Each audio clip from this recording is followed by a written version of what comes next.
అత్యంత న్యాయస్థానం సుప్రీంకోర్టు ఈ విషయంపై భక్తుల మనోభావాలు దెబ్బతినకుండా కాపాడాల్సిన బాధ్యత మనందరిపై ఉందని చెప్పినా కూడా, సిబిఐ ఛార్జ్షీట్ ఫైల్ చేసినా కూడా, జంతు కొవ్వు లేదని చెప్పినా కూడా ఈ కూటమి ప్రభుత్వం పెద్దలు కానివ్వండి, మంత్రులు కానివ్వండి, భక్తుల మనోభావాలు దెబ్బతినే విధంగా ఏ విధంగా దుష్ప్రచారం చేస్తున్నారు గత 10 రోజుల నుంచి మీరు చూస్తున్నారు.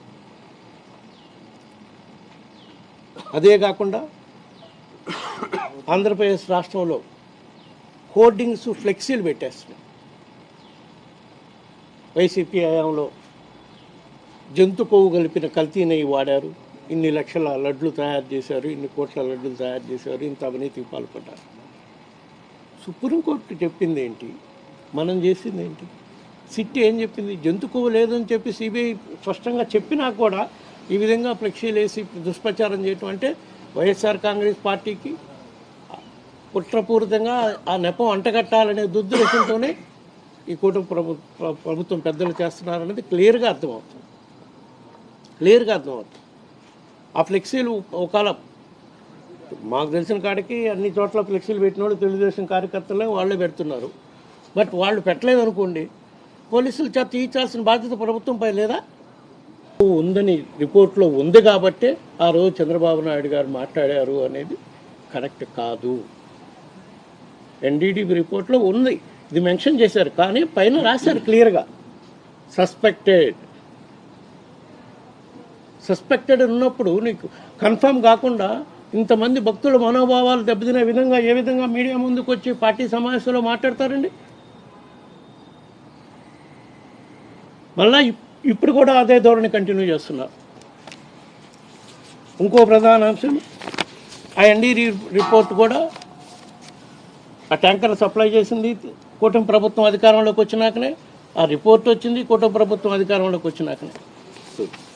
సిఎఫ్టిఆర్ఐ రిపోర్టు 2022లో వచ్చినా కూడా చైర్మన్ గారి దృష్టికి, అధికారుల దృష్టికి వచ్చినా కల్తీ నెయ్యి ఉందని సిఎఫ్టిఆర్ఐలో కూడా చెప్పారు. కల్తీ నెయ్యి జరుగుతుంది అని, నెయ్యిలో కల్తీ జరుగుతుందని సిఎఫ్టిఆర్ రిపోర్ట్ వచ్చినా తొక్కి పెట్టారు అని చెప్తున్నారు.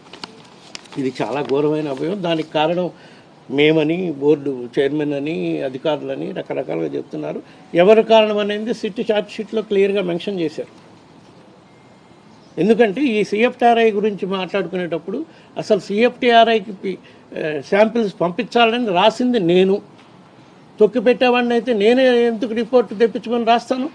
మాట్లాడుతూ సిఎఫ్టిఆర్ఐ రిపోర్ట్లో కూడా జంతు కొవ్వు ఉందని మెన్షన్ చేశారని. సిఎఫ్టిఆర్ఐ రిపోర్ట్లో జంతు కొవ్వు ఉందని మెన్షన్ చేయాలి, కల్తీ జరుగుతుంది అని చెప్పి రిపోర్ట్ ఇచ్చిందంటే ఇప్పుడు చూస్తున్నాం. అది మనం దాంట్లో కూడా జంతు కొవ్వు ఉందని అది ఒక ఉపయోగం చేస్తున్నారు 22లో. సో ఆ రిపోర్టు తొక్కిపెట్టారు. మరీ ముఖ్యంగా నేనే తొక్కిపెట్టేవాడిని అయితే సిఎఫ్టిఆర్ఐకి పంపించమని నేనే ఎందుకు రాస్తాను? నాకు వచ్చిన కంప్లైంట్, ఇనానిమస్ ఎవరో పంపించిన కంప్లైంట్ మీద నేను దాని మీద సిఎఫ్టిఆర్ఐకి పంపించమని రాసి సంతకం పెట్టాను. ఎందుకంటే అధికారులు కానీ దానికి సంబంధించిన డిపార్ట్మెంట్ హెడ్స్ కానీ తాత్సారం చేస్తారేమోనని. వచ్చినాక ఆ రిపోర్ట్ మీద చర్యలు తీసుకున్నారో లేదో అది అధికారులను అడగాలి. 2014 నుంచి 19 వరకు ఉండే ఈ సప్లై నామ్స్ని, సప్లయర్స్కి టెండర్ నామ్స్ని రిలాక్సేషన్ చేశారు అని చెప్తున్నారు. దానికి కారణం 2019లో మేము అధికారంలోకి వచ్చినాక ఈ సప్లైస్ చాలినంత రాకపోతుంటే దీనికి ఏం చేయాలని అధికారులు తీసుకున్న నిర్ణయం అది. అధికారులు ఒక ఎక్స్పర్ట్ కమిటీని అపాయింట్ చేశారు. అది ఇదివరకు కూడా ఉందో అప్పుడే అపాయింట్ చేశారో నాకు పూర్తిగా అవగాహన లేదు. 2017 నుంచి ఉంది ఆ ఎక్స్పర్ట్ కమిటీ. ఆ ఎక్స్పర్ట్ కమిటీ గత ప్రభుత్వం, ఏది 2019కి ముందున్న ప్రభుత్వంలో కూడా అదే ఎక్స్పర్ట్ కమిటీ ఉంది. ఆ కమిటీ వాళ్ళు రికమెండేషన్ చేస్తే దీని ప్రకారం ఎందుకు రిలాక్సేషన్ చేస్తున్నారని మేము తర్వాత అడిగితే సప్లైస్ పూర్తిగా రావాలి అంటే వైడర్ స్కోప్ ఎక్కువ ఉంటే కాంపిటేటివ్గా టెండర్స్ పోటీ చేస్తారు. ప్లస్ ఇంకొకటి అంశం, టర్మ్స్ని రిలాక్సేషన్ చేసినా కూడా ఎక్కడ క్వాలిటీ మీద కాంప్రమైజ్ కాకుండా, నెయ్యి క్వాలిటీ మీద కాంప్రమైజ్ కాకుండానే ఈ టెండర్స్ని, నామ్స్ని రిలాక్సేషన్ చేయడం జరిగింది. వీళ్ళు ఇప్పుడు దానికి ఏం చెప్తారు? రిలాక్సేషన్ చేశారు కాబట్టి ఈ బోలే బాబా లాంటి కంపెనీలు వస్తున్నాయి, ప్రీమియర్ అగ్రికల్చర్ ఫుడ్స్ లాంటి కంపెనీలు ఎవరైతే సప్లై చేశారో వాళ్ళు చెప్పినట్టు కల్తీ చేస్తున్నారో వాళ్ళందరూ రాగలిగారు. వాళ్ళంత ముందు కూడా ఉన్నారు. కొత్తగా మేము రిలాక్సేషన్ చేసినాక వచ్చిన వాళ్ళు కాదు. 2014 నుంచి సప్లై చేస్తున్నారు. ప్రీమియర్ అగ్రి ప్రొడక్ట్స్ అనేవాళ్ళు బోలే బాబా అనే 2018 నుంచి సప్లై చేస్తున్నారు. అధికారులు బ్రీఫ్ చేసింది ఏంటంటే ఎక్స్పర్ట్ కమిటీ వాళ్ళు ఇచ్చిన రిపోర్ట్లో ఈ మధ్య చాలా చిన్న కంపెనీలు కూడా వస్తున్నాయి. ఘీ మ్యానుఫ్యాక్చరింగ్కి ఫ్యాట్, పాలలో ఫ్యాట్ తీసినాక ఫ్యాట్ అమ్ముతారు కొన్ని డైరీస్ వాళ్ళు, చిన్న చిన్న డైరీస్ వాళ్ళు.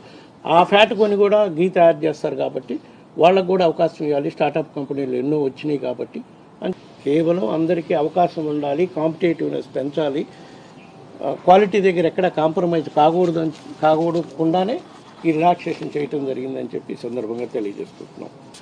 ఈ నెయ్యి కల్తీలోనే కాదు, టీటీడీకి సంబంధించి ఎటువంటి పర్చేజ్ అంశంలో కానీ, ఏ కాంట్రాక్ట్ అంశంలో కానీ నేను ఎక్కడా ఒక్క అవినీతికి నేను పాల్పడలేదు.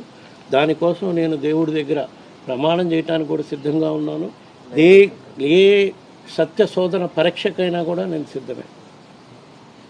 నా మీద అట్లాంటి ఆరోపణలు చేస్తే మళ్ళా నేను దాన్ని న్యాయపరంగా ఏ విధంగా చర్యలు తీసుకోవాలో కూడా చూస్తాను. చిన్నప్పన్న నా పిఏ కాదు. 2014 నుంచి 19 వరకే నా పిఏ ఉన్నాడు. 18 వరకే. 19 నుంచి ఏపీ భవన్లో లైజన్ ఆఫీసర్గా పనిచేశాడు. తర్వాత వివిధ ఎంపీల దగ్గర కూడా ఏదో కొంత పనిచేశాడని నాకు ఈ సాక్షాత్కారం వచ్చింది. అది కూడా నేను సిట్టు వాళ్ళకి ఇవ్వటం జరిగింది. వీళ్ళు చెప్పినట్టు బోర్డులు సభ్యులు కానీ, నేను కానీ, మమ్మల్ని అందరినీ కూడా సిట్టు వాళ్ళు ఎంక్వైరీ చేశారు కదా. నన్ను కానీ, భూమన కరుణాకర్ రెడ్డి కానీ, చెవిరెడ్డి భాస్కర్ రెడ్డి కానీ అందరినీ ఎంక్వైరీ చేశారు. మా ఇన్వాల్వ్మెంట్ ఏమైనా ఉంటే వాళ్ళు సిట్ రిపోర్ట్లో రాశారు కదా. వాళ్ళు క్లియర్గా చెప్పారు, ఇది కల్తీ జరిగింది, కల్తీ జరిగిన దానికి వీళ్ళు ప్రధానమైన బాధ్యులు ఇంతమంది ఉన్నారు అని చెప్పి వాళ్ళు అక్యూజ్డ్ లిస్ట్ కూడా చేశారు. ఇప్పుడు దానికి మళ్ళీ వీళ్ళు వేరే కమిటీ వేయాలని, ఏ కమిటీ అయినా వేసుకోమండి. అక్కడ ఏమవుతుంది, కేవలం మనకు అర్థమయ్యేది ఏంటంటే కుట్రపూరితంగా వైఎస్ఆర్ కాంగ్రెస్ పార్టీ నాయకులను ఇందులో ఇన్వాల్వ్ చేస్తే వైఎస్ఆర్ కాంగ్రెస్ పార్టీ నాయకులు నేరం చేసినట్టయితే, మరి ముఖ్యంగా నేను కానీ, కరుణాకర్ రెడ్డి గారు కానీ ఇన్వాల్వ్ చేస్తే వైఎస్ఆర్ కాంగ్రెస్ పార్టీకి చెడ్డపేరు వచ్చే విధంగా, భక్తుల మనోభావాలు దెబ్బతీసే విధంగా ఈ విధంగా చేశారు అని వాళ్ళు కుట్రపూరితంగా ఆరోపించే కార్యక్రమం చేస్తున్నారనే దానికి ఇది నిదర్శనం.